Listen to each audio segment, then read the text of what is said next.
কাল বাদে পরশু দ্বিতীয় দফার নির্বাচন রয়েছে, আর তার আগে উত্তর ২৪ পরগনার জগদ্দল উত্তপ্ত হয়ে উঠল। বিজেপি এবং তৃণমূল একে অপরের বিরুদ্ধে হামলার অভিযোগ তুলেছে।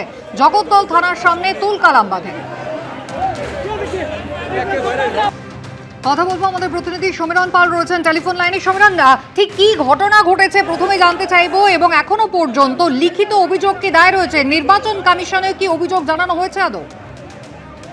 দেখো যে কুসুমিতা, আজকে অর্থাৎ প্রধানমন্ত্রী আসছেন জগদ্দলের জিলিবির মাঠে, এবং সেখানে আজকে সকালে তার সভা আছে। ঠিক তার ১২ ঘন্টা আগে রীতিমতো উত্তপ্ত হয়ে ওঠে জগদ্দল।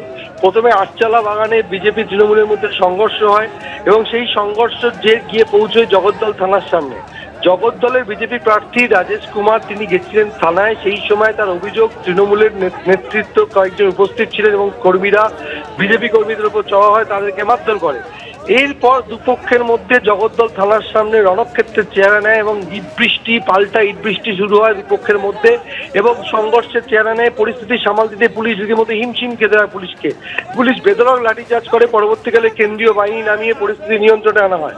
তৃণমূলের পক্ষ থেকে ভাটপাড়া তৃণমূল প্রার্থী অমিত গুপ্তা অভিযোগ করেছেন যে তাদের দলের এক কর্মীকে বিজেপির পক্ষ থেকে মারধর করা হয়েছিল। জগদ্দল থানায় তারা অভিযোগ জানাতে গেছিলেন, সেই সময় বিজেপি কর্মীরা তাদের উপর চড়াও হয়। অভিযোগ পাল্টা অভিযোগ, দেখা গেছে যে অর্জুন সিং নিজে উপস্থিত হন রাজেশ কুমারকে সঙ্গে নিয়ে, এবং দুপক্ষের মধ্যে সংঘর্ষ হয়।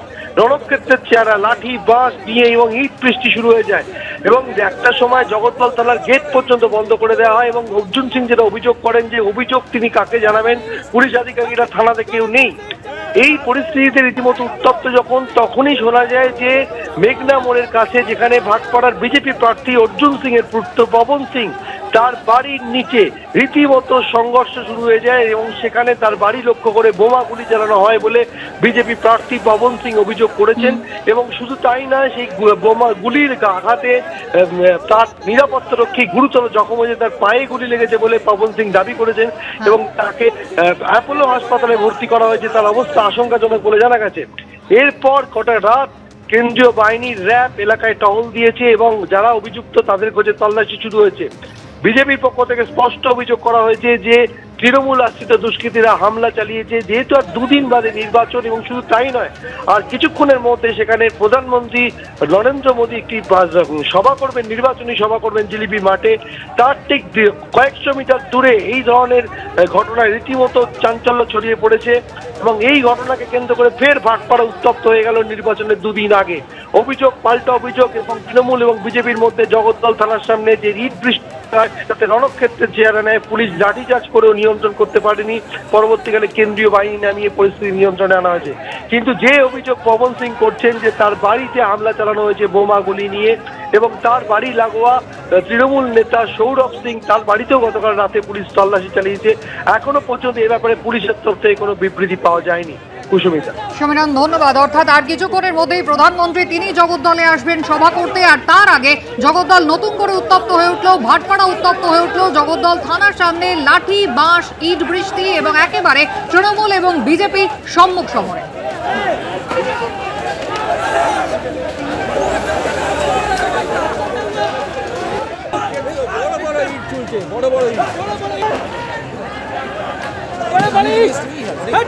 दोनों तरफ से एक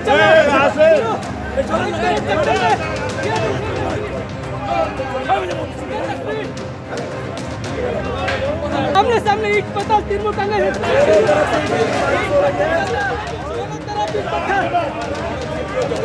सामने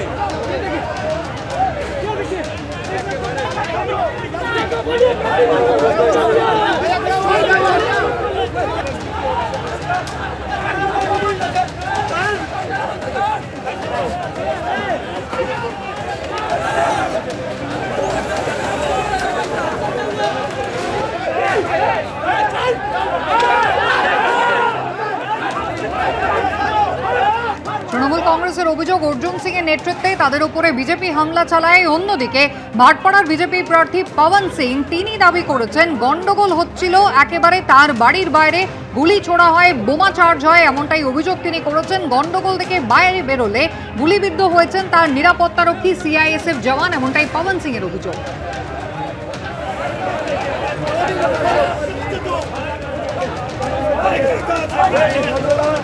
Hey!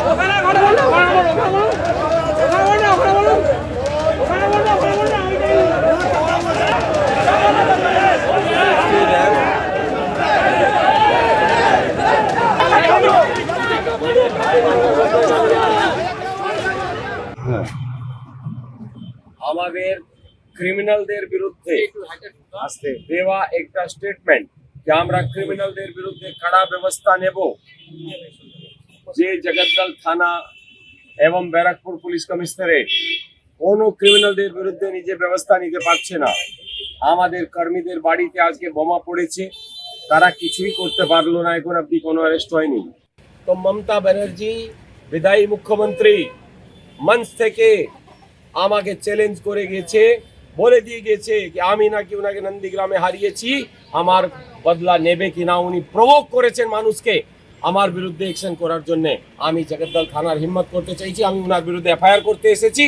আমি দেখতে চাই এদের কত হিম্মত। কার বিরুদ্ধে এফআইআর করবে? আমি আমার বাড়ি গিয়েছে, দেখছে নিচুনে বম চলেছে, ফায়ারিং হয়েছে। সিআইএসএফ গুলিবিদ্ধ। আমার সিআইএসএফ বাইরে গিয়েছে দেখার জন্য কি হচ্ছে, তো ওর উপরে গুলি চলেছে, গুলি লেগে গেছে। কোথায় গুলি লেগেছে?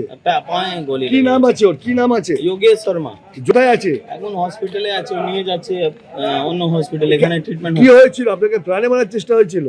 আমি জানি না, লেকিন এরকম আমার বাড়ি নিচুনে করছে, তো চেষ্টাই তো করছে আমাকে মারার জন্য।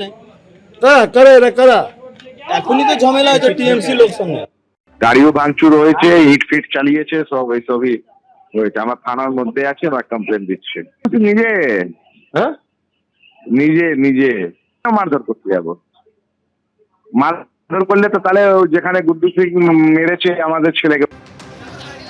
আপনারা শুনলেন পবন সিং, তিনি বললেন যে তার এক নিরাপত্তারক্ষী এই ঘটনায় গুলিবিদ্ধ হয়েছেন, তাকে চিকিৎসার জন্য আনা হয় কলকাতায়।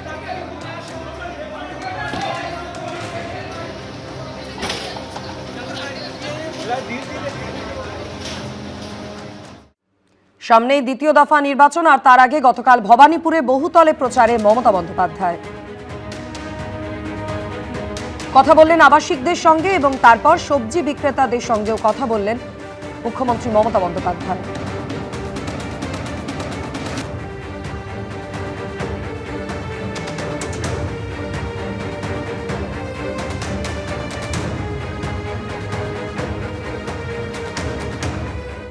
এবিপি আনন্দ, এগিয়ে থাকে, এগিয়ে রাখে।